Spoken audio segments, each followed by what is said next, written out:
ಇಲ್ಲಿ ಡಾಕ್ಟರ್ ರಾಜ್ಕುಮಾರ್ ಅವ್ರಿಗೆ ಕೆಂಟಕಿ ಕರ್ನಲ್ ಅಂತ ಅಂದ್ಬಿಟ್ಟು ಅಮೆರಿಕದಲ್ಲಿ ಒಂದು ಪ್ರಶಸ್ತಿ ಕೊಡ್ತಾರೆ. ಅವ್ರಿಗೆ ಏನು ಅಂತಂದ್ರೆ ಕೆಂಟಕಿ ಕರ್ನಲ್ ಅಂದ್ರೆ ನಿಮ್ಮ ವೈವಿಧ್ಯಮತೆ, ನೀವು ಎಲ್ಲಾ ತರದ ಪಾತ್ರಗಳಲ್ಲಿ ನೀವು ಆಕ್ಟ್ ಮಾಡಿದಿರಿ ಅನ್ನೋ ಒಂದೇ ಒಂದು ಉದ್ದೇಶಕ್ಕೋಸ್ಕರ ನಮ್ಮ ಅಮಿತಾಬ್ ಬಚ್ಚನ್ ಸಿಗ್ಲಿಲ್ಲ, ಶಿವಾಜಿ ಗಣೇಶನ್ ಸಿಗ್ಲಿಲ್ಲ, ಯಾರಿಗೂ ಸಿಗ್ಲಿಲ್ಲ, ನಾಗೇಶ್ವರ ರಾವ್ ಅವ್ರಿಗೂ ಸಿಗ್ಲಿಲ್ಲ. ಇವ್ರು ಯಾರಿಗೂ ಸಿಗದೆ ಇರೋಂಥ ಪ್ರಶಸ್ತಿ ಡಾಕ್ಟರ್ ರಾಜ್ಕುಮಾರ್ ಅವ್ರಿಗೆ ಕೆಂಟಕಿ ಕರ್ನಲ್ ಅಂತ ಹೊರದೇಶದಲ್ಲಿ. ಇವರೆಲ್ಲ ಹೋಗಿ ಅಪ್ಲಿಕೇಶನ್ ಹಾಕೊಂಡು ನನಗೆ ಇದು ಕೊಡಿ, ನನಗೆ ಅದು ಕೊಡಿ, ನನಗೆ ಡಾಕ್ಟರೇಟ್ ಕೊಡಿ, ನನಗೆ ಪದ್ಮಭೂಷಣ ಅಂತ ಹೇಳಿ ಅಂತ ಖಂಡಿತ ಯಾವಾಗಲೂ ಆಗಲಿಲ್ಲ. ಆದರೆ ಇವಾಗಿನ ಕಾಲಕ್ಕೆ ಅದು ಆಗೋಗ್ಬಿಟ್ಟಿದೆ. ನಾನು ಇಂಥದ್ದೆಲ್ಲ ಸಾಧನೆ ಮಾಡಿದ್ದೀನಿ, ಈ ಸಾಧನೆ ನಾನು ಪ್ರೊಫೈಲ್ ಕ್ರಿಯೇಟ್ ಮಾಡಿಬಿಟ್ಟು ನಿಮಗೆ ಕೊಡೋದು, ನೀವು ನನಗೆ ಅಪ್ರಿಷಿಯೇಟ್ ಮಾಡೋದು, ಆ ಥರ ಇರ್ತದೆ. ಬಟ್ ಅವ್ರು ಯಾವುದೂ ಏನು ಮಾಡಲಿಲ್ಲ. ಪದ್ಮಭೂಷಣ, ಪದ್ಮವಿಭೂಷಣ, ಗಾನ ಗಂಧರ್ವ ಅಂತೆಲ್ಲ ಆಗುತ್ತೆ. ದಾದಾ ಸಾಹೇಬ್ ಫಾಲ್ಕೆ ಪ್ರಶಸ್ತಿವರೆಗೂ ಅವರು ಮುಟ್ತಾರೆ. ಇವೆಲ್ಲ ಅವರು ಅಪೇಕ್ಷೆ ಪಡೆದೇ ಅವ್ರ ದಾರಿಗೆ, ಅವ್ರ ಜೀವನಕ್ಕೆ ಬಂದಂಥ ಪುರಸ್ಕಾರ, ಗೌರವ ಮತ್ತು ಮನ್ನಣೆ ಅಂತ ನಾನು ಹೇಳ್ಬೋದು. ಡಾಕ್ಟರ್ ರಾಜ್ಕುಮಾರ್ ಅವ್ರ ಬಗ್ಗೆ ಮಾತಾಡ್ತಾನೆ ಹೋದರೆ ನಿರಂತರವಾಗಿ ಮಾತಾಡ್ತಾ ಹೋಗ್ಬೋದು. ಭಾಳ ಪ್ರೀತಿ ಪಟ್ಟು ಒಬ್ಬ ನಟನ ಫಾಲೋ ಮಾಡ್ಬೋದು. ನಾನು ಡಾಕ್ಟರ್ ಆಗಿದ್ದೀನಿ, ಬಟ್ ಅತ್ಯಂತ ಪ್ರೀತಿಪಟ್ಟು ಅವರ ಅಭಿಮಾನಿಗಿದ್ದೀನಿ. ನಾನು ಡಾಕ್ಟರ್ ಆಗಿರ್ಬೋದು, ಸರ್ಜನ್ ಆಗಿರ್ಬೋದು, ನನ್ನ ಸಾಧನೆ ಬೇರೆ ಬೇರೆ ರೀತಿಯಲ್ಲಿರ್ಬೋದು, ಬಟ್ ತುಂಬ ಹೃದಯದಲ್ಲಿ ನಾನು ಅವ್ರನ್ನ ಫಾಲೋ ಮಾಡ್ತಾ ಬಂದಿದ್ದೀನಿ, ನನ್ನ ಜೀವನದಲ್ಲಿ ಅಳವಡಿಸ್ಕೊಳ್ತಾ ಬಂದಿದ್ದೀನಿ. ಡಾಕ್ಟರ್ ರಾಜ್ಕುಮಾರ್ ಮತ್ತೆ ಕನ್ನಡ ಅಂತ ಹೇಳ್ಬೋದು. ಕನ್ನಡ ಭಾಷೆನ ಅತ್ಯಂತ ಸ್ಪಷ್ಟವಾಗಿ ಮಾತಾಡಿದಂಥ, ನನಗೆ ತಿಳುವಳಿಕೆ ಇದ್ದಂಥ ಏಕೈಕ ವ್ಯಕ್ತಿ ಡಾಕ್ಟರ್ ರಾಜ್ಕುಮಾರ್. ಅಲ್ಪಪ್ರಾಣ, ಮಹಾಪ್ರಾಣ, ದೀರ್ಘ, ಏರಿಳಿತ, ಇವೆಲ್ಲ ಡಾಕ್ಟರ್ ರಾಜ್ಕುಮಾರ್ ಅವ್ರ ಸಿನಿಮಾ ನೋಡ್ತಾ ಹೋದರೆ ನೀವೇನು ಮಾಡೋದು ಬೇಡ. ನೀವು ಕುಮಾರವ್ಯಾಸರ ಕಾವ್ಯ ಕೂಡ ನೀವು ಸುಲಲಿತವಾಗಿ ಓದ್ಬೋದು ಅಂತ ಅಂದ್ಬಿಟ್ಟು ಅವರ ಡೈಲಾಗ್ಗಳನ್ನ ನೀವು ರಿಪೀಟೆಡಾಗಿ ನೀವು ನೋಡಿಬಿಟ್ರೆ, ಓಹೋ ಇಷ್ಟೇ ಚೆನ್ನಾಗಿ ನಾವು ಮಾತಾಡ್ಬೋದು ಅನ್ನೋ ಒಂದು ಪರಿಕಲ್ಪನೆ ಆಗ್ತದೆ. ಡಾಕ್ಟರ್ ರಾಜ್ಕುಮಾರ್ ಅವ್ರಿಗೆ ಕರ್ನಾಟಕ ರತ್ನ ಅಂತ ಪ್ರಶಸ್ತಿ ಕೊಡ್ತಾರೆ. ಬಂಗಾರಪ್ಪನವರು ರಾಜ್ಯದ ಮುಖ್ಯಮಂತ್ರಿಗಳಾಗಿರ್ತಾರೆ. ಅವ್ರಿಗೆ ಕರ್ನಾಟಕ ಅತ್ಯುನ್ನತ ಪ್ರಶಸ್ತಿ ಕರ್ನಾಟಕ ರತ್ನ ಅವ್ರಿಗೆ ಬಿರುದು ಕೊಡಬೇಕು ಅನ್ನೋ ಪ್ಲಾನ್ ಮಾಡುವಾಗ ಇವ್ರಿಗೆ ಸರಿಸಮಾನರಾಗದಂಥ ಮತ್ತೊಬ್ಬರು ಮಹಾನ್ ವ್ಯಕ್ತಿ ಕುವೆಂಪು ಅವ್ರನ್ನ ಬ್ಯಾಲೆನ್ಸ್ ಮಾಡಿ ಕುವೆಂಪು ಅವರು ಮತ್ತೆ ಡಾಕ್ಟರ್ ರಾಜ್ಕುಮಾರ್ ಇಬ್ರಿಗೂ ಕೊಡಬೇಕು ಅಂತಾರೆ. ಡಾಕ್ಟರ್ ರಾಜ್ಕುಮಾರ್ ಅವರು ನನಗಷ್ಟು ದೊಡ್ಡ ಅರ್ಹತೆ ಇಲ್ಲ, ಕುವೆಂಪು ಅವ್ರ ಪಕ್ಕದಲ್ಲಿ ಅಥವಾ ಕುವೆಂಪು ಅವರು ತಗೊಂಡಂಥ ಪ್ರಶಸ್ತಿ ನಾನು ತಗೊಳ್ಳೋಷ್ಟು ಅರ್ಹನಲ್ಲ ಅಂತಲೂ ಹೇಳ್ತಾರೆ. ಆ ನಂತರ ಅವ್ರನ್ನ ಇಲ್ಲ ನಿಮ್ಗೆ ತುಂಬ ದೊಡ್ಡ ಅರ್ಹತೆ ಇದೆ ಅಂತ ಹೇಳಿ ಕುವೆಂಪು ಅವ್ರಿಗೆ ಮೊದಲು ಪ್ರಶಸ್ತಿ ಕೊಟ್ಟು ನಂತರ ಇವ್ರಿಗೆ ಪ್ರಶಸ್ತಿ ಕೊಡೋ ರೀತಿಯಲ್ಲಿ ಅವರು ಮಾಡ್ತಾರೆ. ಇದೆಲ್ಲ ಅವ್ರ ದೊಡ್ಡ ಗುಣ. ಕನ್ನಡ ಅಂತ ಅಂದರೆ ರಾಜ್ಕುಮಾರ್ ಅಂದರೆ ಕನ್ನಡ ಅಂತ ಹೇಳ್ತಾ ಇದ್ವಿ. ಈಗ ಕುವೆಂಪು ಅವ್ರ ಬಗ್ಗೆ ಹೇಳಿದ್ರ ಜೊತೆಗೆ ನನ್ನ ಪ್ರಕಾರದಲ್ಲಿ ಈಗ ಕದಂಬರಿಂದ ಹಿಡಿದು, ಚಾಲುಕ್ಯರಿಂದ ಹಿಡಿದು, ಗಂಗರಿಂದ ಹಿಡಿದು ಎಷ್ಟೊಂದು ರಾಜರು ಆಳಿದ್ದಾರೆ ಕರ್ನಾಟಕ ರಾಜ್ಯವನ್ನ. ಅಷ್ಟೇ ರೀತಿಯಲ್ಲಿ ಕೊಡುಗೆ ನಮ್ಮ ಮೈಸೂರು ಒಡೆಯರ್ ಕಡೆಯಿಂದ ಇದೆ. ಮತ್ತೆ ವಿಜಯನಗರ ಸಂಸ್ಥಾನ ಕೃಷ್ಣದೇವರಾಯ ಆದಿಯಾಗಿ ಅವರು ತೆಲುಗು ನಾಡಿನಲ್ಲೂ ಆಡಿಲ್ದ್ರೂ ಕನ್ನಡಕ್ಕೆ ಬಹಳ ದೊಡ್ಡ ಕೊಡುಗೆಗಳಿದ್ದಾವೆ. ಹಲವಾರು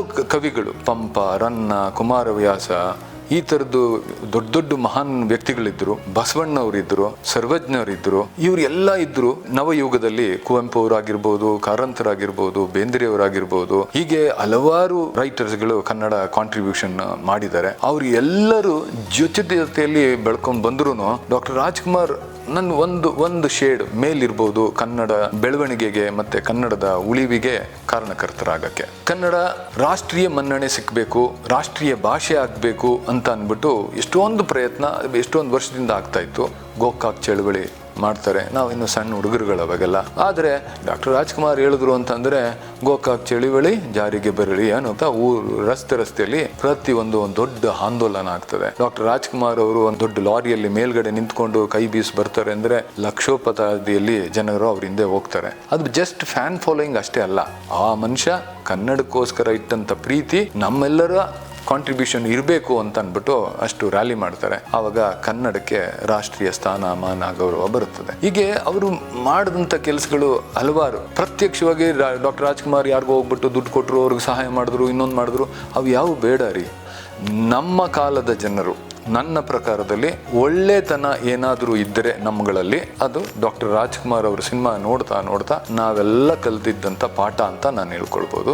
ಅದು ಅವರು ಒಂದು ವಿಶ್ವವಿದ್ಯಾಲಯ ಥರ. ಸೊ ನಾವು ಇವಾಗ ಎಷ್ಟು ಸಣ್ಣ ಮಕ್ಕಳುಗಳಲ್ಲಿ ಡಾಕ್ಟರ್ ರಾಜ್ಕುಮಾರ್ ಅಂತ ಅಂದ್ಬಿಟ್ಟು ಒಂದು ಪಠ್ಯನೂ ಇದೆ. ಅವ್ರ ಬಗ್ಗೆ ಅವರು ಹುಟ್ಟಿದ್ದೆಲ್ಲಿ, ಬೆಳೆದಿದ್ದು ಏನು ಮಾಡಿದ್ರು, ರಂಗ ಪ್ರವೇಶ ಹೆಂಗ್ ಮಾಡಿದ್ರು, ಏನೆಲ್ಲ ಕಷ್ಟ ಇತ್ತು ಅಂತ ಎಲ್ಲ ಅವರು ಬರ್ಕೊಂಡು ಬಂದಿರ್ತಾರೆ. ಅಚೀವ್ಮೆಂಟ್ ಮಾಡಾದ್ಮೇಲೆ ಓಹ್ ಇದು ಡಾಕ್ಟರ್ ರಾಜ್ಕುಮಾರ್. ಅವ್ರದ್ದೊಂದು ಸಿಂಪಲ್ ಎಕ್ಸಾಂಪಲ್, ಒಬ್ಬ ಸಾಮಾನ್ಯ ಮನುಷ್ಯ, ಕಷ್ಟಜೀವಿ, ದನ ಕುರಿ ಕಾಯ್ಕೊಂಡಿದ್ದಂತ ಹುಡುಗ, ಓದು ಬರಹ ಬರದೇ ಇರುವಂತದ್ದು ಹುಡುಗ, ಶ್ರದ್ಧೆ, ಭಕ್ತಿ, ಗೌರವ ತಾವು ಮಾಡೋ ಕೆಲಸದ ಮೇಲೆ ಇದೆ ಅಂತಂದ್ರೆ ಡಾಕ್ಟರ್ ರಾಜ್ಕುಮಾರ್ ಆಗಬಹುದು ಅಂತ ಅವ್ರು ತೋರಿಸಿದ್ದಾರೆ. ಇದು ನಮಗೆಲ್ಲ ಪ್ರೇರಣೆ. ಒಬ್ಬ ಡಾಕ್ಟರ್ ಆಗ್ಬೇಕಾದ್ರೂ ಅಷ್ಟೇ, ವಿದ್ಯೆ ಕಲಿಬೇಕು, ಶ್ರಮ ಹಾಕ್ಬೇಕು, ಆಪರೇಷನ್ ಕಲಿಬೇಕು. ನಾನು as a medical student patient shift ಮಾಡೋದ್ರಿಂದ ಹಿಡಿದು ಪೇಷಂಟ್ ಪ್ರಿಪೇರ್ ಮಾಡೋದು, ಅದೇನು ಅಂತ ಹೇಳಿದ್ರೆ ಒಂಥರ ಮುಜುಗರ ಆಗುತ್ತೆ, ಆ ಲೆವೆಲ್ ಇಂದ ಹಿಡಿದು ಅವ್ರಿಗೆ ಎನಿಮಾ ಕೊಡೋದಾಗಿರ್ಬೋದು, ಇಂಥವೆಲ್ಲ ಕಲ್ತಿದೀವಿ. ಒಬ್ಬ ಡಾಕ್ಟರ್ ಆಗಿ ಇದೆಲ್ಲ ಕಲಿಯೋ ಅವಶ್ಯಕತೆ ಇರಲ್ಲ. ಒಂದು ಇಂಜೆಕ್ಷನ್ ಕೊಡೋದು, ಒಂದು IV ಲೈನ್ ಹಾಕೋದು, ಇವೆಲ್ಲ ಮಾಡೋದು ಯಾಕೆ ಅಂದ್ರೆ ನಾನು ಪೂರ್ಣ ಪ್ರಮಾಣದಲ್ಲಿ ನಿಪುಣನಾಗಬೇಕು ಅಂತ ಅಂದ್ಬಿಟ್ಟು ನಾನು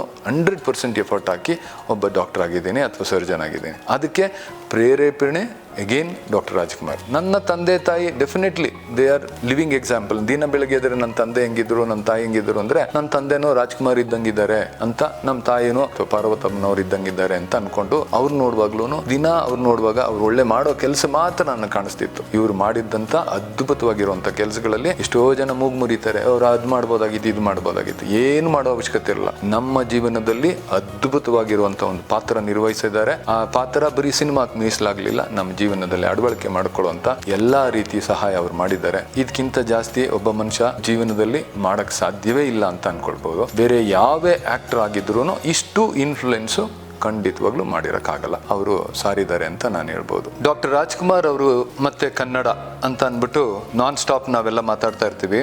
ಪ್ರತಿ ಒಂದು ವರ್ಷ ರಾಜ್ಯೋತ್ಸವದ ದಿನ ಅಂತ ಅಲ್ಲ, ರಾಜ್ಯೋತ್ಸವ ತಿಂಗಳು ಅಥವಾ ವರ್ಷ ನಡೆಯುತ್ತೆ ರಾಜ್ಯೋತ್ಸವಗಳು.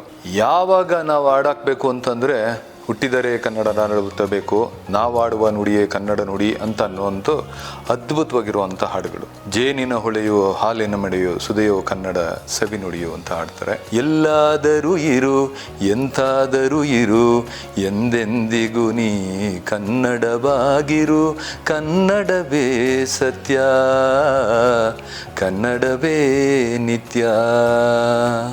ಕನ್ನಡ ಗೋವಿನ ಓ ಮುದ್ದಿನ ಕರು, ಕನ್ನಡತನ ಒಂದಿದ್ದರೆ ನೀ ಅಮ್ಮಗೆ ಕಲ್ಪತರು, ಕನ್ನಡವೇ ಸತ್ಯ ಕನ್ನಡವೇ ನಿತ್ಯ.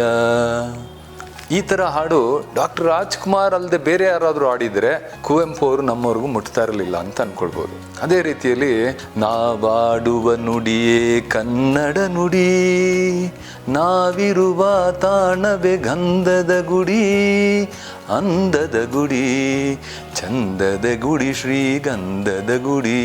PB ಶ್ರೀನಿವಾಸ್ ಅವರು ಹಾಡಿದ್ರು, ಡಾಕ್ಟರ್ ರಾಜ್ಕುಮಾರ್ ಅವರೇ ಹಾಡಿದಾರೇನೋ ಅನ್ನೋಷ್ಟು ಪ್ರೀತಿ ಅಭಿಮಾನ ನಮ್ಮಲ್ಲಿ.